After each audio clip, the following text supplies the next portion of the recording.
Bonjour à tous et bienvenue sur Moss Musculaire, j'espère que vous allez bien. Et on commence cette vidéo avec Antoine Lotte qui gagne ses qualifications Olympia pour 2024 à l'Io Genix Pro. Alors si Antoine vous dit quelque chose, c'est simplement parce qu'il avait déjà gagné donc, ses qualifications pour cet Olympia à Portugal. C'est lui qui avait fini devant Stéphane Matala. Et donc là ici, à 2 semaines de l'Olympia, il gagne déjà sa qualification pour 2024. En sachant qu'il se prépare toujours pour cette année. Hein, et normalement, il compte toujours participer à Olympia 2023. Mais voilà, donc très bon choix de stratégie, car maintenant il est déjà qualifié pour l'an prochain, et donc il aura un très long off-season de 1 an, étant donné que dès qu'il aura fini l'Olympia de cette année, il pourra directement attaquer sa prépa, et il ne devra pas refaire une compétition entre-temps pour se qualifier. Même chose pour Shen Kang, qui est aussi qualifié pour 2024. Lui par contre ne participe pas à l'Olympia cette année, il avait essayé de se qualifier à Dubaï, mais avait fait top 5, donc on ne le verra pas cette année. Mais il aura aussi 1 an pour se préparer. Alors tant qu'on est sur l'Olympia et les qualifications, petit changement de règles. Alors en général, c'est toujours été le top 5 qui se requalifiait pour l'année suivante. Hein. Quand vous faisiez partie du top 5 à l'Olympia, vous étiez automatiquement requalifié, vous n'aviez pas à refaire une compétition pro et à la gagner pour pouvoir participer à l'Olympia. Eh bien cela a changé, maintenant ce sera uniquement le top 3 qui sera requalifié pour l'année suivante. Et donc les 4e et 5e eux devront se requalifier. Alors ils font ça en partie pour pousser un peu plus les athlètes de haut niveau, fassent un peu plus de show durant l'année plutôt que uniquement l'Olympia. Et aussi ils le font pour peut-être aussi limiter le nombre d'athlètes, hein, simplement parce que si vous avez le 4e et le 5e qui doivent se requalifier, bon bah ça fait déjà 2 places en moins à Olympia, 2 personnes en moins qui peuvent pas venir étant donné que c'est le 4e, 5e qui reprennent ces places-là. Donc ça limite un petit peu le nombre de personnes à Olympia. Bon, il y a de plus en plus de pros ces derniers temps. Hein. Chaque année, il y a des cartes pro qui tombent, on dirait Noël. Et du coup, plus de pros, c'est-à-dire beaucoup plus d'athlètes qualifiés, c'est-à-dire beaucoup plus de gens à Olympia. Ce qui est un peu embêtant parce que ça fait beaucoup d'argent à dépenser. Et puis aussi, bon ben, ça retire un peu le prestige parce que c'est plus aussi prestigieux finalement de participer à Olympia. Et puis même, je trouve ça aussi beaucoup plus excitant en fait de voir certains des top Olympia concourir durant l'année parce que ça fait aussi monter la hype.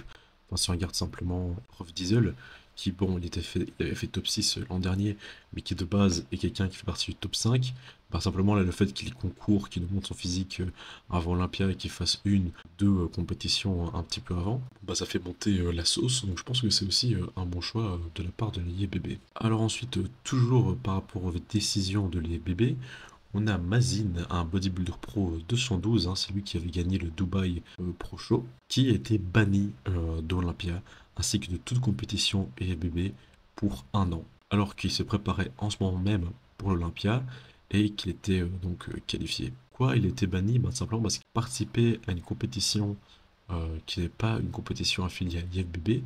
Alors il n'a même pas participé, hein, il était là pour un guest posing, donc il n'a même pas concouru. Alors je savais que les règles concernant l'IFBB et concernant le fait qu'on ne puisse pas concourir en dehors de l'IFBB avait comme résultat qu'on se fasse bannir pendant 1 an, ça je le savais. Maintenant je ne savais pas du tout que même faire un guest posing était interdit. D'autant plus que un peu plus tôt cette année, Michael Criso avait fait un posing, une apparition au top de Colmar. Et pour Criso, bah, il s'est rien passé, hein, tout va bien. Donc je comprends pas vraiment trop cette règle, cette raison de pas pouvoir faire un guest posing. Alors c'est probablement une vieille règle qui date du début de l'IFBB, hein, la période où c'était pas encore la plus grosse fédération de bodybuilding au monde et où ce n'était pas encore quelque chose d'aussi prestigieux qu'aujourd'hui. Si on se rappelle, hein, Sergio Olivia, qui était Mister Olympia, lui-même s'était fait bannir parce qu'il avait concouru à d'autres compétitions que celles de l'IFBB, lui et plein d'autres athlètes aussi. Mais là ici pour un guest posing, je trouve ça un petit peu sévère, parce que voilà, ça fait que la promotion du bodybuilding, finalement ça fait la promotion du sport, ça fait aussi un peu monter la hype. J'imagine que les gens qui ont été voir doivent être super contents de voir un athlète IFBB professionnel sur la scène. Donc je trouve ça un petit peu dommage, un peu triste de prendre une telle décision juste pour un guest pose en fait. Il a retiré son t-shirt sur la mauvaise scène et ça c'est un peu dommage. Maintenant il y a beaucoup de politiques qui sont en jeu hein, dans le monde du bodybuilding. Par exemple quand on reprend que l'IFBB Elite, hein, pas l'IFBB Pro dans lequel il y a l'Olympia, mais l'autre fédération. Par exemple, le blessing à Wadibou a été complètement banni euh, de cette fédération et complètement banni même de pouvoir participer à ces compétitions en tant que spectateur. Donc il ne pouvait pas aller voir une compète IFBB Elite, tout simplement parce que quand il y avait eu la scission, il y avait le choix entre l'Elite ou l'IFBB Olympia, on va appeler ça comme ça. Et il avait choisi donc Olympia, alors qu'il était quand même assez proéminent dans le circuit Elite. Et ils l'ont mal pris, donc ils l'ont banni concrètement un peu à vie euh, de tous ces events. Donc voilà, quoi qu'on en dise, finalement le bodybuilding, c'est aussi beaucoup d'enjeux et beaucoup de chamaillerie dans un sport aussi peu connu, qui est une aussi petite niche.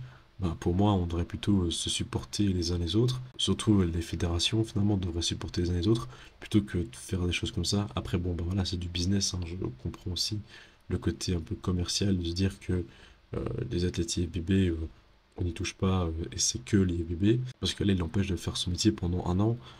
Limite, j'aurais dit de lui faire peut-être une amende plutôt que un bannissement de un an. Ça aurait peut-être été un peu plus juste, par exemple.